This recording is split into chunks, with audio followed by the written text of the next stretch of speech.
All right, for today's video review, we're going to be taking a look at Transformers War for Cybertron Golden Disc Collection Mutant Tigatron. This is our third set from the Golden Disc Collection, the Amazon exclusive set of 4 figures. Well, technically 5, because one of them comes with 2 figures in it. But yeah, this time around, we're taking a look at Mutant Tigatron. And this is a pretty interesting figure. It's the exact same mold as the regular Kingdom Tigatron, except for the head in robot mode. And basically, what this figure is homaging is a like an original design for Tigatron, where he was going to be more of like a traditional tiger, like orange tiger, rather than the white tiger that he ended up being. So yeah, this is a pretty cool looking figure. He looks pretty good in his little in his tiger mode. He comes with obviously the same gun that the regular Tigatron did. It's just the little gut gun, and I still have the same complaint that for storage in this mode, you're just supposed to peg it to his underside, and that looks bad, and it kind of defeats the whole purpose of there being a gut gun because it's not actually his gut. Not a fan of that, but at least it comes with the accessory. One thing that I noticed on this one that I didn't notice on the original one is that it actually does separate. I don't know if that's like supposed to be glued in or whatever, but it is a a 5 millimeter peg there, so you could peg other stuff into that if you really wanted to. Not sure if that's intentional or not, or if this is supposed to be glued and just wasn't, but either way, it stays in there just fine. I'm going to take him off for a sec so we can take a look at his box, which I don't usually do, but with these ones, the Golden Disc Collection, it's kind of creating this ongoing diorama. Well, not really diorama. It's just a combined image where you combine all of the pieces there, and then it'll create a image of a golden disc. And yeah, that's turning out pretty okay so far. I sort of thought that all the boxes would line up too, whereas in reality they don't. Like, this one is not as long as the box that goes below it, so it doesn't quite line up, which is fine, I guess. It's a little strange, but it still makes for a nice image there nonetheless. But yeah, so we'll bring him back on here. And first of all, I want to show him off with the original Tigatron mold, just so you can see some of the similarities and differences there. Obviously, sculpting wise, they're the exact same in this mold. If you look at all the stripes, it pretty much, they follow the exact same pattern as Tigatron's. Like you can see, it's the same details. He is missing some stripes that Tigatron, the original Tigatron, did have, mainly the ones on these pieces here underneath the front legs, and then the robot mode thighs. And this piece you can kind of get away with because, like, at least the front leg kind of blocks that section, even though in this part of the body feels like it definitely should have stripes. But I kind of don't like that they didn't include the stripes on the thighs here, because it kind of like makes it more apparent that these thighs are not like a part of the body, and that they've just got this plate on over it, which I kind of complained about with this one because they had like that yellow fading on the plate but not on the thighs, so it kind of makes it stick out. But I feel like this sticks out even a little bit more. It's not the end of the world, just something worth mentioning. But what Tigatron, the original one, doesn't have is this nice extra added like white detail there to kind of pick that out, make him look more like a regular tiger that does have that white detailing. He does kind of have sort of derpy eyes like the original Tigatron too. His aren't as bad, just one of his little pupils is a little bit bigger than the other one, but otherwise I'd say he looks pretty good in his tiger mode. So there he was with Tigatron. Here he is with Shadow Panther, who is kind of a similar idea here, and you'll see why a bit more in robot mode, but that's what they look like together. And then just for completion's sake, here he is with Cheetor. Just show him off with all of the cats there. Here he is with Nemesis Primal and the Worlds Collide Black Arachne. I mean, they were both Worlds Collide, but he actually has his own name. I feel like they fit pretty well together as a team with Shadow Panther too. Kind of like, sort of alternate universe Maximals gone evil kind of thing. I know Black Arachne is a Predacon, but she does end up going good in the show eventually. So I don't know. Just as kind of alternate versions, it's sort of like a de facto Shattered Glass Maximals team. I don't know. I think it's a pretty cool vibe to have them together as a little unit. But either way, that's what he looks like with all of them. And here he is for a standard size comparison with Kingdom Sideswipe in his car mode. And I do have the other Golden Disc Collection figures here, but I didn't really think it was necessary to show off his Tiger mode with a bunch of cars, so we'll just compare them in robot mode. But yeah, to get on for transformation, first thing you want to do is take the tail off. This, of course, is his other weapon in robot mode. This one actually stores since it's part of the beast mode, which is nice. So I'll just put that off to the side now. It's the same exact transformation as the regular Kingdom Tigatron, which of course is very similar to the Kingdom Cheetor and Shadow Panther transformation. So we've seen this general transformation scheme a lot of times. So yeah, you just want to unfold the knees there, and then you want to fold this part of the leg in, fold the foot out from the back here, and then also push this panel in sort of simultaneously. You kind of want to do all of those things sort of like not exactly simultaneously, but just make sure you're doing them all before you complete one or the other, because they sort of need all the other pieces to move out of the way to make that happen.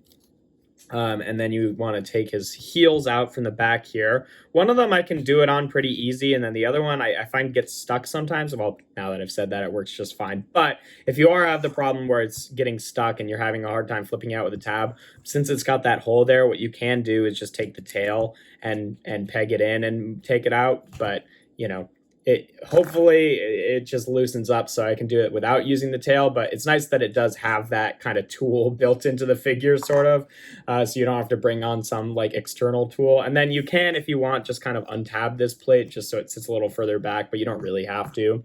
And then for the front legs here, I mean, you just kind of want to move them out of the way for now, and then take this whole body section, you want to split it down the middle, including this belly section here, fold out to the side like that.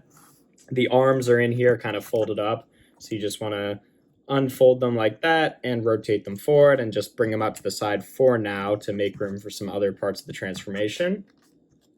Just like that. Then we want to take the tiger head, fold it down on this piece, take the head itself and unfold it from the neck so you can fold up the head, the robot mode head, and then fold that back in. Just make sure the plate kind of sits up, because it doesn't have like a totally defined locking point, but I just try to get it where that plate is flush with the top of the tiger head there, and then fold it in like that, and then take these two little side panels and you kind of want to bring them past these back panels with the front legs on them, which unfortunately the clearance on that doesn't feel great. Like I said this with the original one too, you kind of have to flex this panel past that, especially when you're going back into tiger mode, which is not great, but haven't had any problems with it yet. And then you just want to plug those in like that. What's kind of weird is like they plug in further than this, but it kind of pushes the head up. And then if you push the head down, it kind of pushes them out a little bit. So I'm not really totally sure like which of those things you're supposed to prioritize. I kind of just try to get it somewhere in the middle, but I wish they kind of like something like clicked in place to make it more defined where everything was supposed to sit, but not the end of the world. Then you can just bring his arms down, do whatever you want with the back legs here. I tend to just not rip them off the ball joint. I don't tend to do that.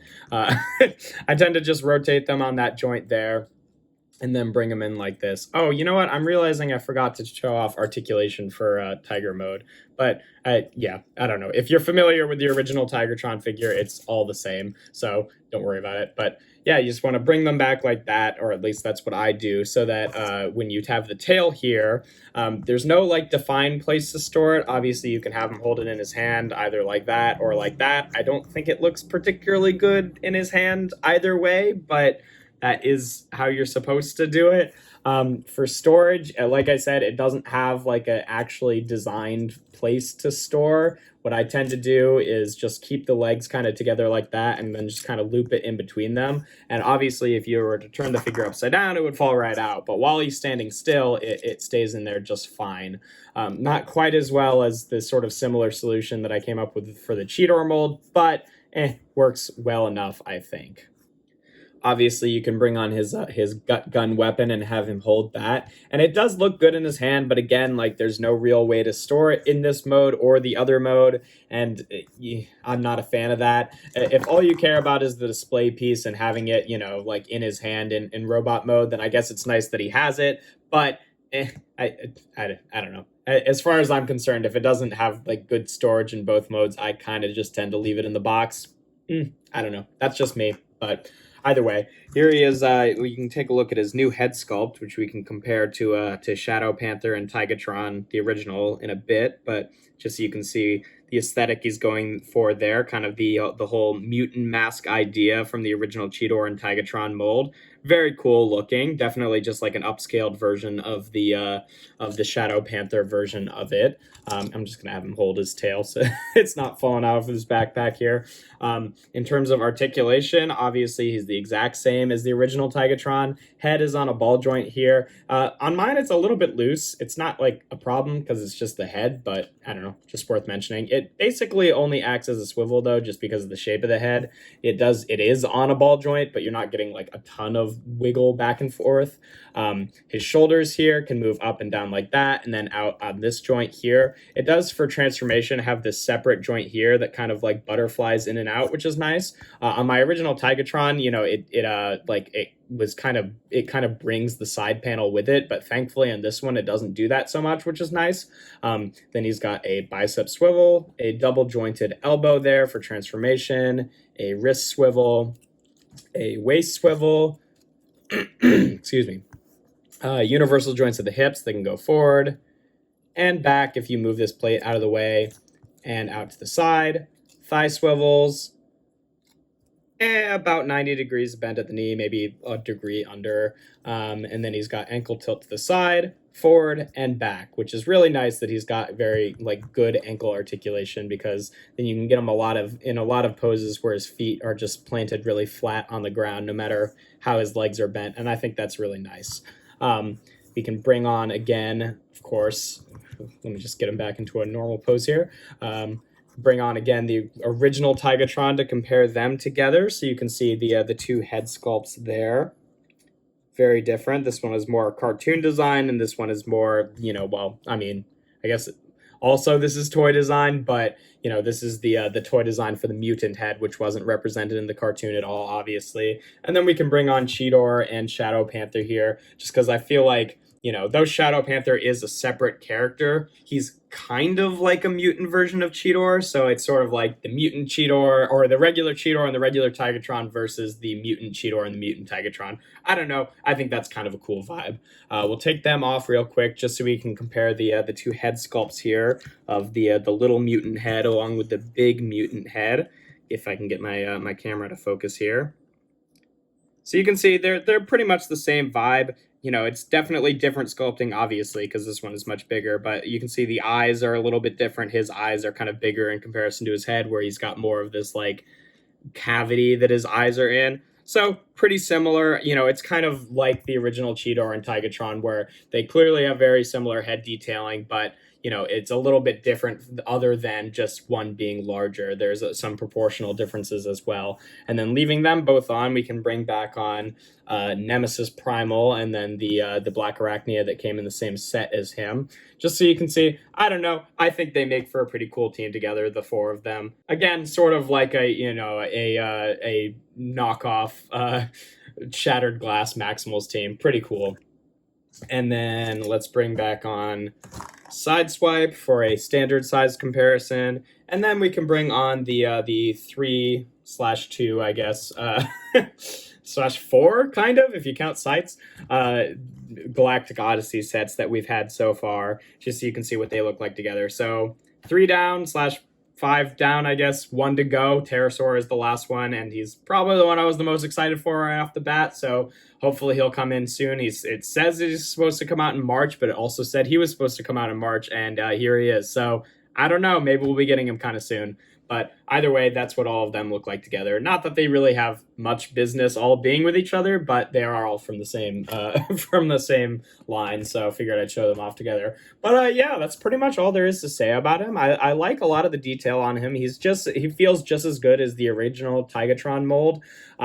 Like in Tiger mode, I sort of wish that he had the extra stripes on some of the other areas, but then again, in robot mode, he does kind of have some more paint apps in some other places too. Like he's got these hip guards right here, which I mean, I guess Tigatron kind of does too, because he's got that pearlescent plastic, which is it's just not as noticeable because it's mostly the same color. So I don't know. He probably has the same amount of paint all said and done as the original Tigatron, but in Tiger mode, it is a little bit obvious some of those places that the stripes aren't. But either way, it still looks pretty good in both modes, and it definitely feels just as good as the original. But yeah, that's pretty much all there is to it. If you enjoy my videos, make sure to leave a like and consider subscribing. I do reviews every Tuesday, Thursday, and Sunday.